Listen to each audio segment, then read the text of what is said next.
Hello students, आज हम start कर रहे हैं एक न्यू चैप्टर इलेक्ट्रिक फील्ड इन मैटर। इसमें फर्स्ट टॉपिक है आपका moments of charge distribution. Basically हमें यहाँ पर चार्ज डिस्ट्रीब्यूशन की वजह से वैल्यू ऑफ पोटेंशियल कैलकुलेट करना है। क्या कैलकुलेट करना है? हमें कोई एक चार्ज डिस्ट्रीब्यूशन गिवन है, उस चार्ज डिस्ट्रीब्यूशन की वजह से किसी एक एक्सटर्नल पॉइंट पे वैल्यू ऑफ पोटेंशियल कैलकुलेट करना है। एग्जाम में यहाँ से क्वेश्चन क्या क्या बनते हैं अच्छे से देखना। The first question is show that the electric potential due to an arbitrary charge distribution for all points along the z-axis can be written as phi r equal to 1 upon 4 pi epsilon naught। यहाँ पे ये 1 है, 1 upon 4 pi epsilon naught bracket k naught by r plus k1 upon r square plus k2 upon r cube. इस तरह से आपके पास आगे की टर्म्स चल रही है, ठीक है। जहां k नोट है मोनोपोल, k1 है डायापोल और k2 है यहाँ पे क्वाड्रापोल। तो बेसिकली इस तरह से जो आपका रिजल्ट आ रहा है पोटेंशियल का वो क्या है? सम ऑफ मोनोपोल, डायपोल और क्वाड्रापोल, ठीक है। तो इस टॉपिक से एक तो क्वेश्चन ये बन जाता है। सिमिलरली सेकेंड क्वेश्चन यहाँ से क्या बनता है? Prove the potential due to system of point charges at an external point is sum of potential developed due to monopole, dipole और quadrupole, ठीक है। और इसका आंसर भी यही निकल कर आएगा। इन्होंने क्या बोला देखो कि जो सम ऑफ पोटेंशियल है वो क्या है? सम ऑफ जो पोटेंशियल है वो है सम ऑफ मोनोपोल, डायपोल, क्वाड्रपोल। देखो ऊपर का जो रिजल्ट है क्या वो यही शो कर रहा है, यही कर रहा है ना।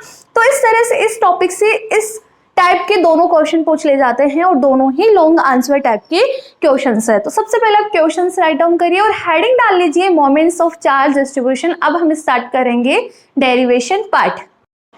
करें शुरू डेरिवेशन। इसके लिए मैं इनको इरेज कर रही हूँ, ठीक है।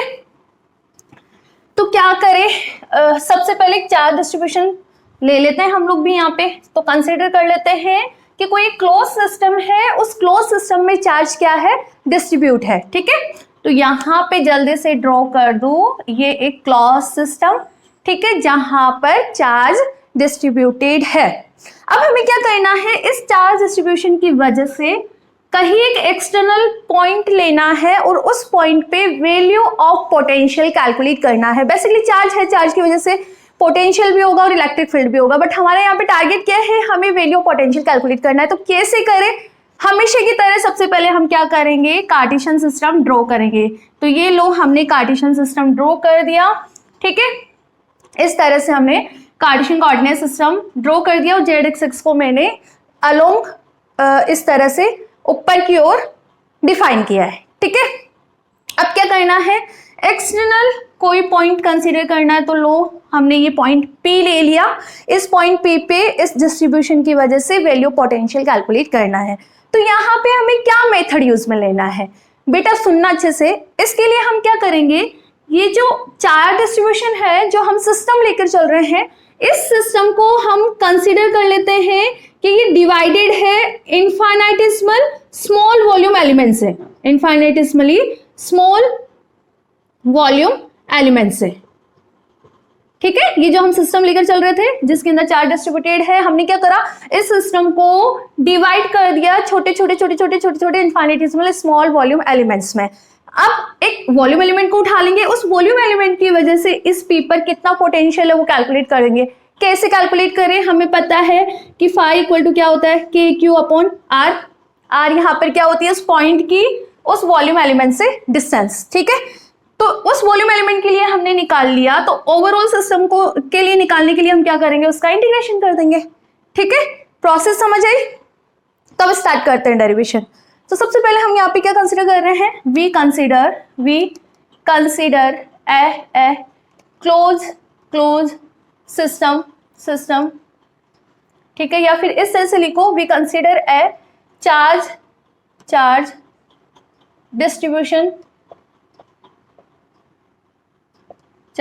distribution in a closed system, ठीक है, in a closed system, okay, and take a point P, take a point external point, ऐसे लिखो आप, and take a external point P along the z axis, where we calculate value of potential due to this charge distribution, clear है? इस charge distribution की वजह से हमें इस पॉइंट P पर वैल्यू ऑफ पोटेंशियल कैलकुलेट करनी है, ठीक है? For this we consider this system is divided into very small, या फिर infinitesimal small लिख लो directly, into infinitesimal small volume elements. हमने क्या करा, इस सिस्टम को बहुत सारे इनफाइनेटेबल स्मॉल वॉल्यूम एलिमेंट्स में डिवाइड कर दिया. अब क्या करें, एक वॉल्यूम एलिमेंट उठा लेते हैं. तो लो, हमने एक वॉल्यूम एलिमेंट उठा लिया और इसको हमने ये ड्रॉ कर दिया. इसका वॉल्यूम हमने डिफाइन कर दिया. इसका वॉल्यूम क्या है, dV, ठीक है? अब इस वॉल्यूम एलिमेंट की वजह से इस पॉइंट P पे वैल्यू पोटेंशियल कैलकुलेट करनी है. कर ले, कैसे करें? अब देखो, हमें पता लग गया कि इसका वॉल्यूम क्या है, dV है. और चार्ज डेंसिटी हम बता देते हैं कि इसके अंदर जो चार्ज डेंसिटी है वो क्या है, रो है. तो चार्ज बता दोगे कि इसके अंदर चार्ज कितना होगा, रो क्या होगा आपके पास, बताओ. डेंसिटी क्या होती है, चार्ज अपॉन वॉल्यूम. तो यदि हम इसके अंदर चार्ज की बात करें, हमने इसको रिप्रेजेंट कर दिया dq से, ठीक है? तो dq कितना होएगा, रो dV, मतलब चार्ज इन इट. इस वॉल्यूम के अंदर चार्ज कितना है, रो dV. मतलब चार्ज हमें पता लग गया. इस चार्ज की वजह से वैल्यू पोटेंशियल कैलकुलेट करनी है, तो इन दोनों के बीच की डिस्टेंस पता होनी चाहिए ना. तो हमने कंसीडर कर लिया कि इन दोनों के बीच की जो डिस्टेंस है वो स्मॉल a है, ठीक है?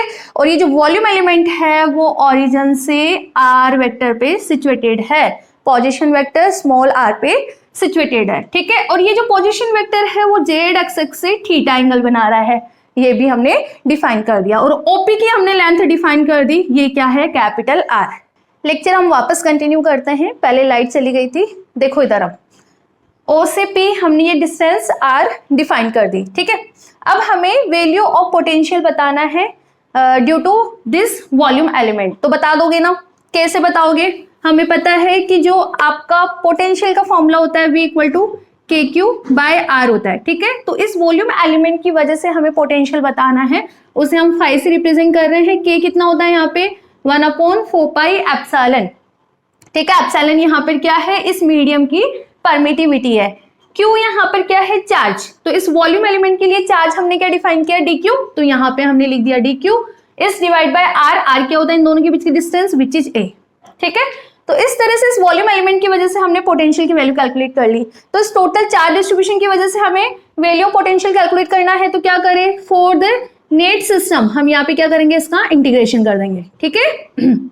1/4πε dq क्या है आपके पास, रो dV is divide bye a. इसका हमने यहाँ पे इंटीग्रेशन कर दिया, ठीक है? इसको हम सिंप्लीफाई कर लेंगे तो ये आपके पास d phi है बेटा, ठीक है? तो यहाँ पे ये टोटल पोटेंशियल कैलकुलेट होकर आ जाएगा due to this charge distribution, ठीक है? लिखे इसको. आगे देखो हम कहाँ तक पहुंच गए. For this we consider this system is divided into infinitesimal small volume elements, ठीक है? Let dV is volume of a small elements of all these elements, ठीक है? These elements and rho is charge density of it. So charge value of charge. So value of charge dq बताओ क्या होगा, रो dV. होगा नहीं होगा, होगा ना, बिकॉज रो क्या होता है, charge is divide by volume. This is equation number 1, ठीक है? और ये भी डिफाइन कर दो जो डिस्टेंस हमने डिफाइन करी है. Let r is the position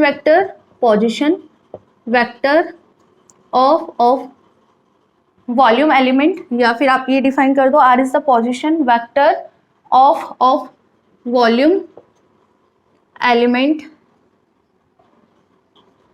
from origin o and a is the दिख रहा है ना आपको नीचे का, a is the, चलो ऊपर लिख लेते हैं, a is the distance of point P from volume element, ठीक है, and OP is defined by capital R, ठीक है, okay. So value of potential 8 point P due to this volume element, बताओ जल्दी से बताओ क्या होगा, फाई से रिप्रेजेंट कर दे, ठीक है, फाई बेसिक फॉर्मूला क्या होता है, के क्यू अपॉन आर, यही होता है ना पोटेंशियल का, ठीक है। के यहाँ पर क्या होता है, वैल्यू 1/4 पाई एप्सिलॉन, और एप्सिलॉन यहाँ पे क्या है, परमिटिविटी ऑफ दिस मीडियम जो आप लेकर चल रहे हो, ठीक है, क्लियर है। और यहाँ पे Q क्या होगा, d Q which is rho dv, ठीक है। तो आपके पास वैल्यू ऑफ फाई कितना निकल कर आ रहा है, 1/4 पाई एप्सिलॉन रो dv अपॉन r, ठीक है। और इस वॉल्यूम एलिमेंट की वजह से हम यहाँ पर रिप्रेजेंट कर रहे हैं पोटेंशियल, तो मैंने इसको रिप्रेजेंट करा है d फाई से, क्लियर है। और r यहाँ पर क्या है, वैल्यू स्मॉल a, यहाँ तक कोई डाउट नहीं है। दिस इज इक्वेशन नंबर 2, ठीक है। Now net potential due to this charge distribution, बताओ क्या करें, इंटीग्रेशन कर दे चार्ज डिस्ट्रीब्यूशन, तो कर दो इंटीग्रेशन, बताओ वैल्यू क्या आएगी, जैसे हम इसका इंटीग्रेशन करेंगे तो आपके पास value phi equal to integration of d phi कितना आ रहा है, 1/4 पाई एप्सिलॉन, ठीक है, और रो dv upon a, this is equation number 3। अब आप सोच रहे होंगे कि मैम हमने वैल्यू पोटेंशियल को कैलकुलेट कर लिया, अब हमें क्या करना है, आगे की क्या प्रोसेस है। देखो बेटा, अब हमें यहाँ पे 1/a की वैल्यू कैलकुलेट करनी है, क्या कैलकुलेट करना है, 1/a कैलकुलेट करना है, उसकी वैल्यू कैलकुलेट करके हमें यहाँ पुट करनी है। उसके बाद हम देखेंगे कि जो आपका पोटेंशियल आता है वो क्या आता है, सम ऑफ मोनोपोल, डायपोल और क्वाड्रापोल। कैसे, इधर देखो, इसके लिए हम अप्लाई करेंगे यहाँ पे कोसाइन रूल। क्या अप्लाई करेंगे, कोसाइन रूल। कैसे अप्लाई करें, ये वैल्यू मैं इधर लिख रही हूँ क्योंकि मुझे बाद में चाहिए होगी। फाई कितना आ रहा है बेटा अपने पास, इसको तो इरेज कर दो, ठीक है, 1/4 पाई एप्सिलॉन, 1/4 पाई एप्सिलॉन रो dv, ठीक है, और अपॉन a। बेसिकली मुझे 1/a की वैल्यू कैलकुलेट करनी है। Now we calculate value of 1/a by using cosine rule, ठीक है। लिखो यहां तक, थोड़ा सा इरेज कर दूं क्या ऊपर का, देखो अब कैसे अप्लाई करें cosine rule. Let theta will be angle of r vector from z axis, ठीक है, क्लियर है। तो आपके पास देखो ट्रायंगल क्या बन रहा है, this is capital R, this is a, और ये रहा आपका एंगल थीटा, और ये रहा आपका स्मॉल वेक्टर r। तो कोसाइन रूल अप्लाई कर दे। अकॉर्डिंग टू कोसाइन रूल आपके पास यहाँ पे a स्क्वायर कितना आएगा, बताओ जल्दी से, r square plus small r square, ठीक है, minus 2 capital R small r cos of theta, ठीक है।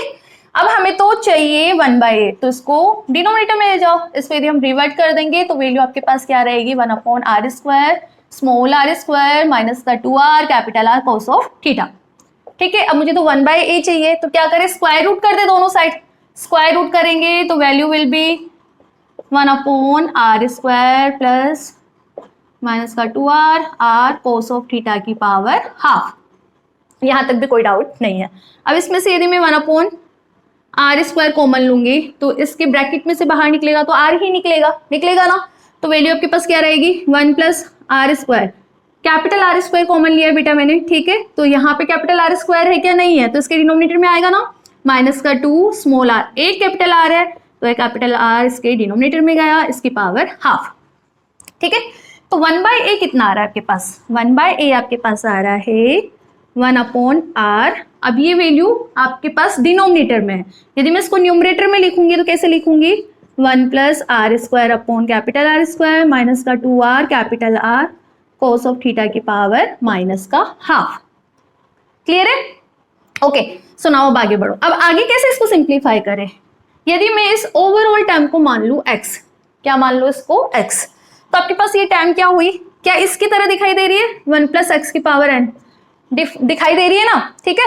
अब इसको किस तरह से हम सिंप्लीफाई करें, इसको हम सिंप्लीफाई करते हैं बाय द बाइनोमियल एक्सपेंशन। किससे, बाय द बाइनोमियल एक्सपेंशन। किसकी, इसकी वैल्यू होती है 1 + nx + n upon factorial 2 x² + n-1 n-2 upon factorial 3 x³। इस तरह से ये आगे चलता जा रहा है, ठीक है। इसे हम क्या बोलते हैं बेटा, बाइनोमियल एक्सपेंशन। क्या बोलते हैं, बाइनोमियल एक्सपेंशन। तो हम क्या करें, इस टर्म का भी बाइनोमियल एक्सपेंशन यहाँ पे कर देते हैं। तो आपके पास क्या रहेगा 1 प्लस इस ओवरऑल टर्म को हम x मान रहे हैं, ठीक है ना। आपके पास वैल्यू है r² कैपिटल R² माइनस का 2r capital R cos of theta की पावर माइनस हाफ। n कितना है आपके पास -हाफ है, ठीक है। करें इसको सिंप्लीफाई, ठीक है। 1 + 1 + nx, n कितना है बेटा आपके पास माइनस का हाफ, तो ये लो माइनस का हाफ। x कितना है, ये ओवरऑल ब्रैकेट, तो लिख दो यहाँ पे r² upon capital R² minus का 2r upon capital R cos of theta, ठीक है। तो 1 + nx लिख दिया, प्लस n है माइनस का हाफ, n-1 मतलब माइनस का हाफ -1 अपॉन फैक्टोरियल 2, ठीक है। इसके बाद क्या करना है आपको, x² मतलब इस वाली टर्म का स्क्वायर, तो लिख दो यहाँ पे r² upon capital R² minus का 2r cos of theta upon r इसका होल स्क्वायर। ये आगे इस तरह से टर्म चलती रहेगी, यहां तक लिखो, फिर आगे हम इसको सिंप्लीफाई करते हैं। करें इसको आगे सिंप्लीफाई, देखो अब क्या करें, इसको सॉल्व कर लेते हैं। करें इसको सॉल्व, कैसे सॉल्व करें, फिर इसके बाद यहाँ पुट कर देंगे तो आपका 1/a आ जाएगा। बेटा इसको इक्वेशन नंबर 3 दे दो आप, ठीक है। और ये जो वैल्यू हमने निकाली थी इसको इक्वेशन नंबर 2 दे देना। करें आगे सिंप्लीफाई, बढ़ो। यस, आपके पास ये वैल्यू आ रही है इक्वल टू 1 1 माइनस, ठीक है।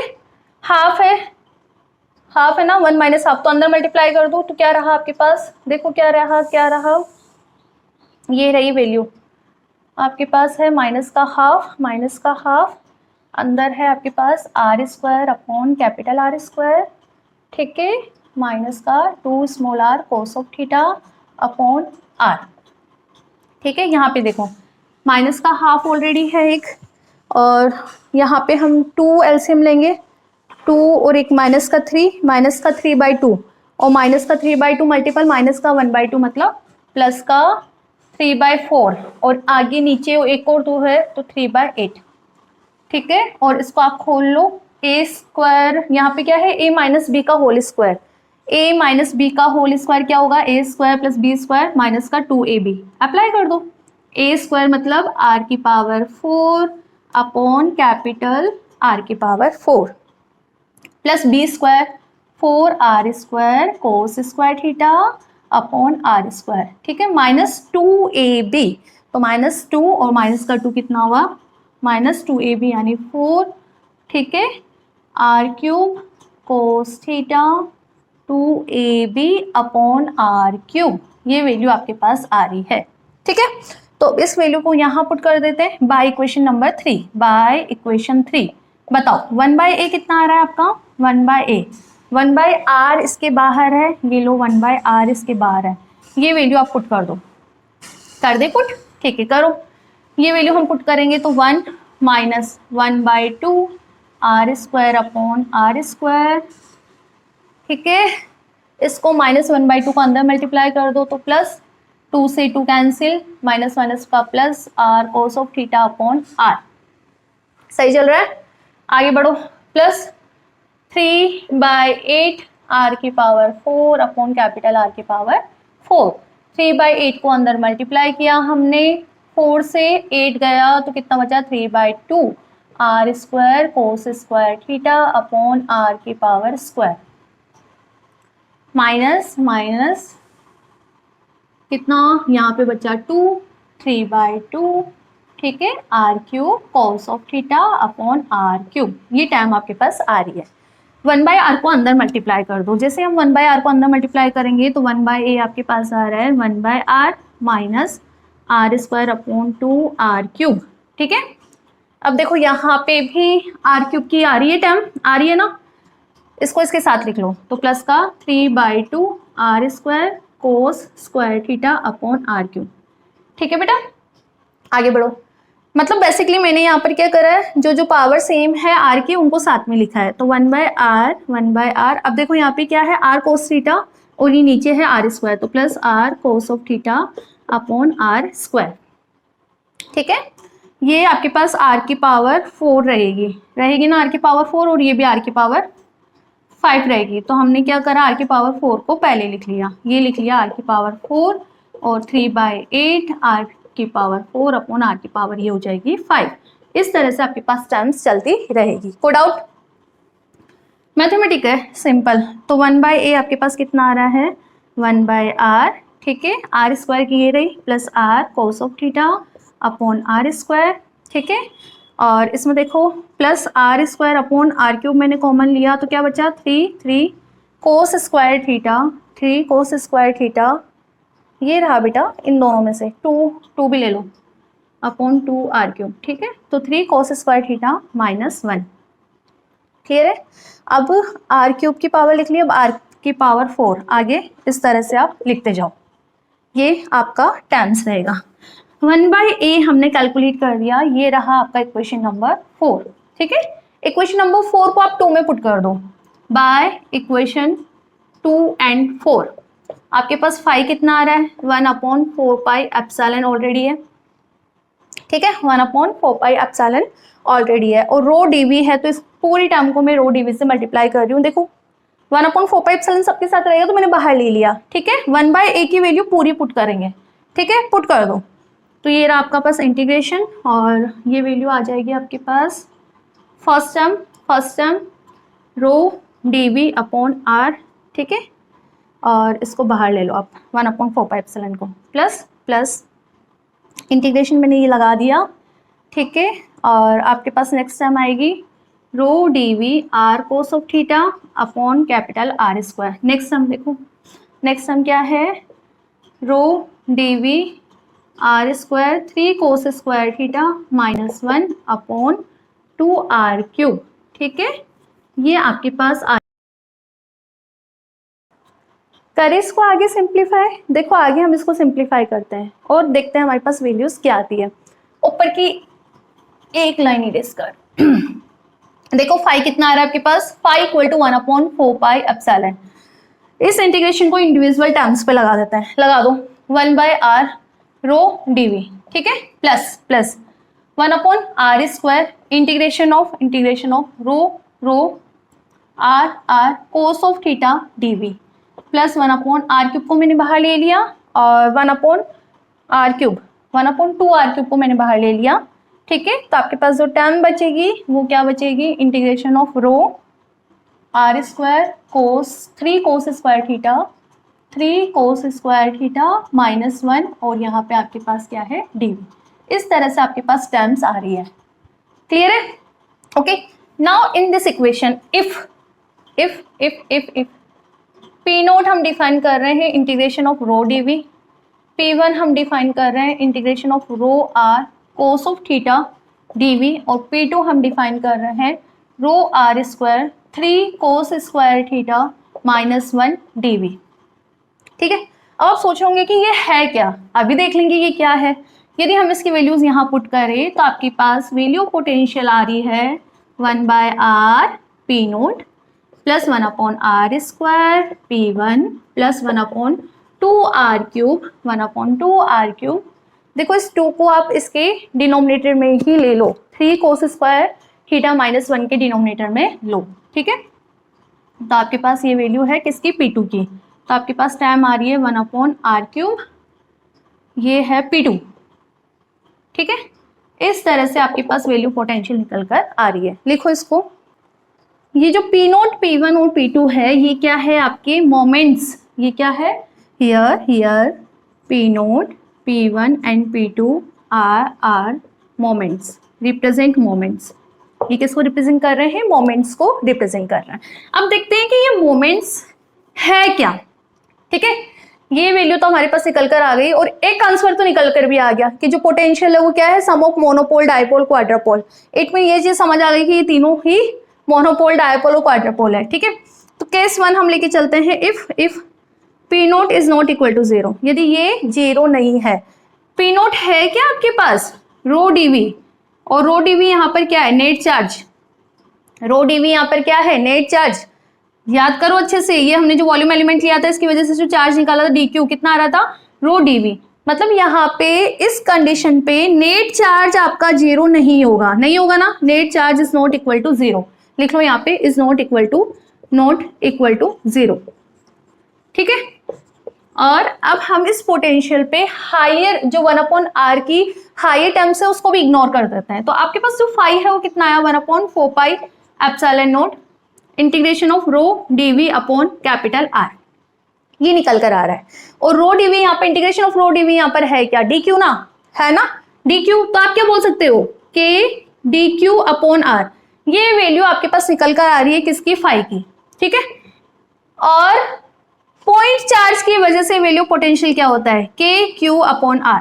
होती नहीं होती, पॉइंट चार्ज की वजह से वैल्यू पोटेंशियल हम निकालते कितना था, KQ अपॉन R। तो बेसिकली हम ये बोल सकते हैं ना कि यदि ये जो पॉइंट हम लेकर चल रहे हैं P, वो बहुत दूर डिस्टेंस पे ले ले, बहुत दूर डिस्टेंस पे ले ले, तो ये वॉल्यूम एलिमेंट किसकी तरह बिहेव करेगा, पॉइंट चार्ज की तरह तो बिहेव करेगा ना, करेगा ना। तो हम यहाँ से ये चीज बोल सकते हैं ना कि if P0 is not equal to 0, that time यहाँ पे जो फाई पोटेंशियल निकल कर आ रहा है वो किसके बराबर है, इट लार्ज डिस्टेंस यदि हम कैलकुलेट करें तो this is equal to potential due to a point charge. किसकी वजह से, due to potential due to a point charge. तो हम यहाँ पे जो P0 है, P0 equal to row DV, इसे हम क्या बोल सकते हैं, मोनोपोल, क्या बोल सकते हैं इसको, monopole. And potential is equal to here potential due to a point charge, एक पॉइंट चार्ज की वजह से जो पोटेंशियल होता है, ठीक है। तो P0 को हम यहाँ पर क्या बोलते हैं, P0 आपका कहलाता है मोनोपोल, ठीक है। इसे हम क्या बोलेंगे, मोनोपोल स्ट्रेंथ लिख लो आप इसको, मोनोपोल स्ट्रेंथ, ठीक है। सिमिलरली P1, इफ P0 0 हुआ क्या, इफ P0 इक्वल टू 0, तो आपके पास जो फाई है हायर टर्म्स को आप 1/r³ के हायर टर्म्स को आप नेग्लेक्ट कर देना, कितना आ रहा है 1/4 एप्सिलॉन P1 अपॉन R², ठीक है।